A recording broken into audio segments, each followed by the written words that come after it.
Hi everyone, you welcome to my professor note. So आज इस video में हम सीखेंगे वोकेबलरी के बारे में कि how to improve your vocabulary. और आज जो मैंने टॉपिक लिया है वो है travelling.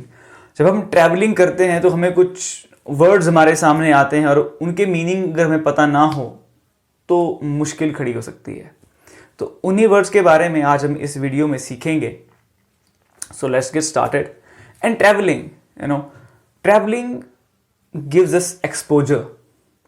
Exposure comes when we get a new information, and when we pursue that information we get behavioral changes, and that behavioral changes needed to have the transformation in ourselves. मतलब travelling करना बहुत ज़्यादा ज़रूरी है। अगर आप अपने आप को ट्रांसफॉर्म करना चाहते हो तो एक एक्सपोजर का होना बहुत ज़रूरी है जो हमें ट्रैवलिंग देती है। So let me tell you some of the words that you need to know. Okay, so let's think you are on this journey. आप एक अपनी यात्रा शुरू कर रहे हैं। यात्रा शुरू करना, which is your origin. आपका origin होता है, right?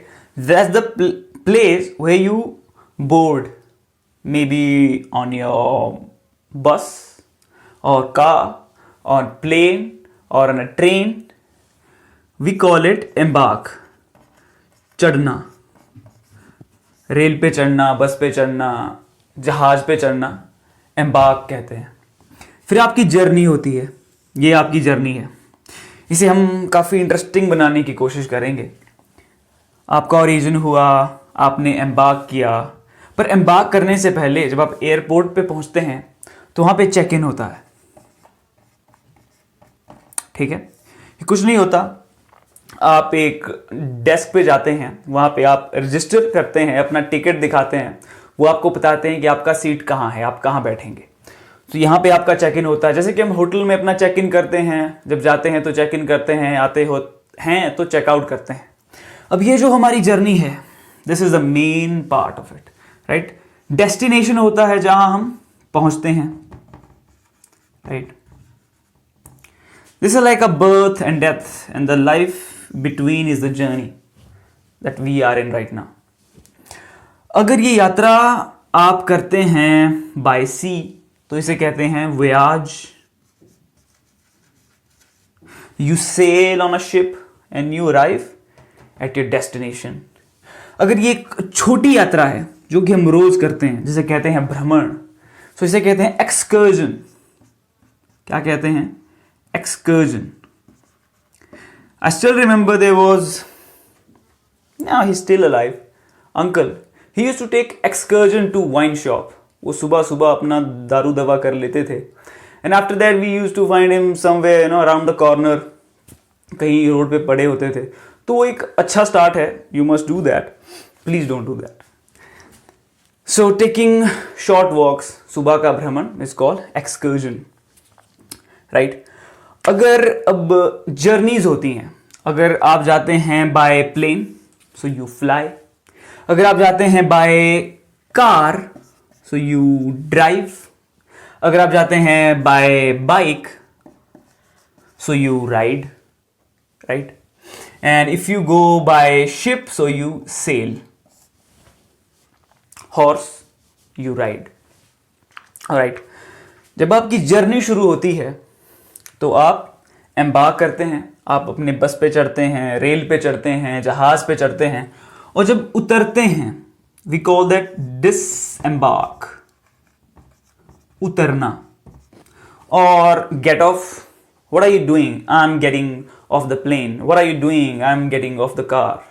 मैं उतर रहा हूं। And I am getting in the car, I am getting in the bus. ये थोड़ा फ्रेजल आ गया, ठीक है।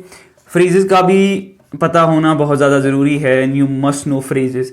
एक फ्रेज को हम इन डिफरेंट मैनर्स 10-100 वेज में यूज कर सकते हैं, बट एक वर्ड को हम only one situation in one place पे ही यूज कर सकते हैं।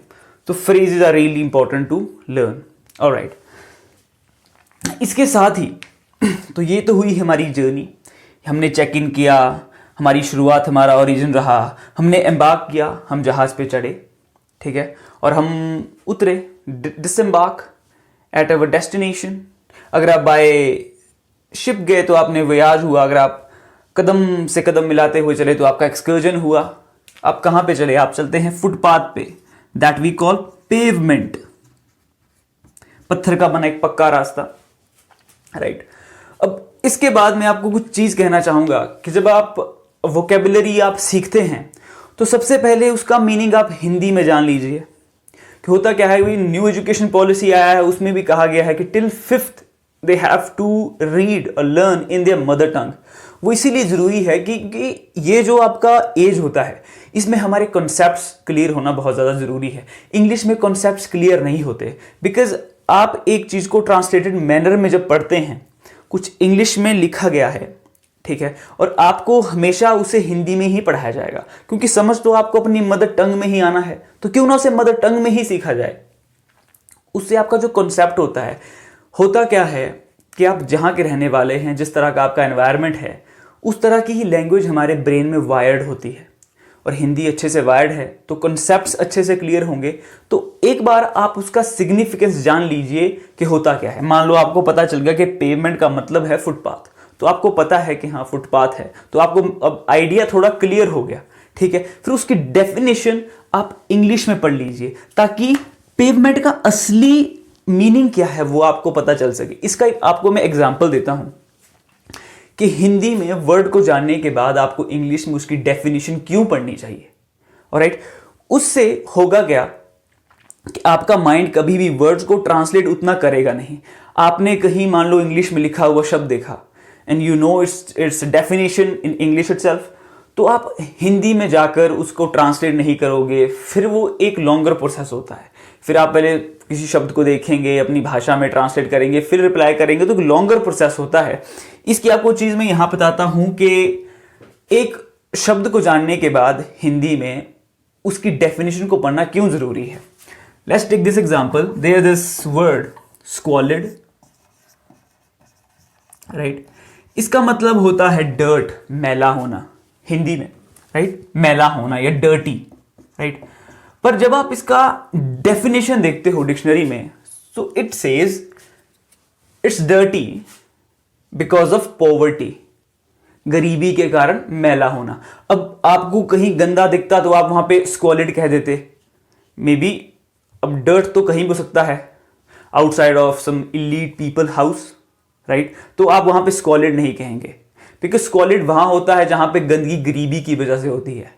लोगों के छोटे घर, टूटे फूटे मकान, उनके पास डस्टबिन नहीं है मैल को रखने के लिए, डालने के लिए, so they just throw it around, right. अब वो गंदगी फैली है, गरीबी की वजह से फैली है, इसीलिए उसे स्क्वालिड कहा जाता है।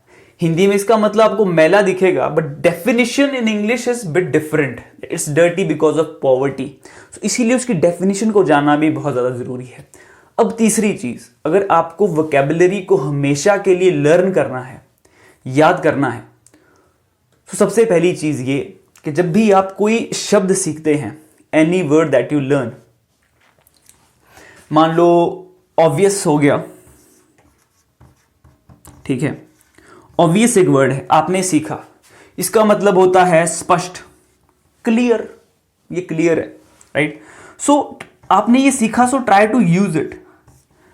आपकी माताजी कहती हैं कि who did this, your sister, obviously mom, don't blame her, I am just giving the example, right. So obvious mean कि हाँ क्लियर है, स्पष्ट है, उसी ने किया होगा। Obviously means this thing is clear, स्पष्ट है ये चीज। तो इस चीज को जान के अपनी रेगुलर लाइफ में इसका इस्तेमाल करना सीखें, right. If you will not use it you will forget it. So जो भी आप वर्ड सीखते हैं, अगर आप उन्हें यूज नहीं कर सकते तो कम से कम उसके सेंटेंसेस क्रिएट कर लीजिए, right. This thing is obvious. जब आपको उसका मीनिंग पता चल चुका है मदर टंग में, तो उसकी डेफिनेशन एक बार इंग्लिश में जान लीजिए, और जो आपने वर्ड सीखे हैं नए, उनको आप सेंटेंसेस बना के लिख लीजिए ताकि आप उन्हें यूज करें। Implementation is more important, knowledge for knowledge sake is useless, ठीक है। अब पॉलिसी कोई बनती है, एजुकेशन पे पॉलिसी बनती है, कुछ भी बनती है, without implementation it's useless, right. तो कोई भी शब्द सीखते हैं, you read an article, right? I upload article on my Telegram group every single day. Read them. Whatever word you find that you don't know the meaning of, write them down. Know their meaning in your tongue. then read the definition, because you have to put extra effort. We have to put extra effort. Without putting extra effort, there will be no results. If you need good results, so you have to do a little bit of hard work. एक बार उसका meaning जानने के बाद, उसकी definition जानने के बाद, उसके 2 सेंटेंसेस क्रिएट कर लीजिए और हमारा जो फेसबुक पेज है वहां पे अपलोड कर लीजिए for evaluation. We will evaluate that for you.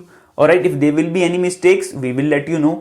So Telegram पे, right, there you get the article. You can just read them. You can get article anywhere, not merely here, but there are a lot of things which are going on. I always try to motivate you there, right? That do this, do that. On your own self, maybe sometime you don't get time. Okay, आज article मिला, नहीं मिला, कौन check करे, ठीक है?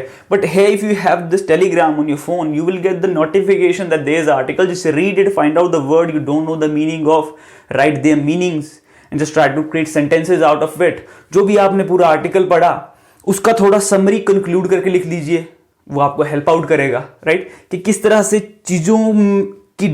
चीजों को अच्छे तरीके से एक डेप्थ मैनर में जाना जा सकता है. That is really important. Okay, तो ये था कि वोकैबुलरी को कैसे इंप्रूव करें, एनहांस करें और उन शब्दों को हमेशा के लिए रिमेंबर करें. Right, read them, write about it, try to speak it out, share them, implement that in your real life. और ट्रैवलिंग के बारे में मैंने आपको थोड़ा सा यहाँ पे बताया. Right, let me sum it up for you once again if you didn't get it. So there is a region where we check in, we embark, हम चढ़ते हैं. If we go by sea तो अपना voyage हो गया, चल के जाते हैं तो excursion हो गया, फुटपाथ पेवमेंट हो गया, पहुंचते हैं वो डेस्टिनेशन हो गया, आपका उतरना disembark हो गया. Right, so these are some of the things. And one thing, subway is one of the word, maybe you must have heard this. अगर आप चल के नहीं गए होंगे तो आपने गेम तो जरूर ही खेली होगी. Subway is a road under the tunnel. ठीक है, वो चलने के लिए रास्ता होता है यात्रियों के लिए और पद यात्रियों के लिए, पेडेस्ट्रियंस जो कदमों पे चल के जाते हैं उनके लिए. तो Subway is a new word for you. You must no this, but I just edit over here. So I hope you like this whole video, this whole lecture which I have just made for you. If you like it, so like the video, share with your friends out there, and don't forget to subscribe because there will be many more videos. Alright, so thanks for watching my Professor Note.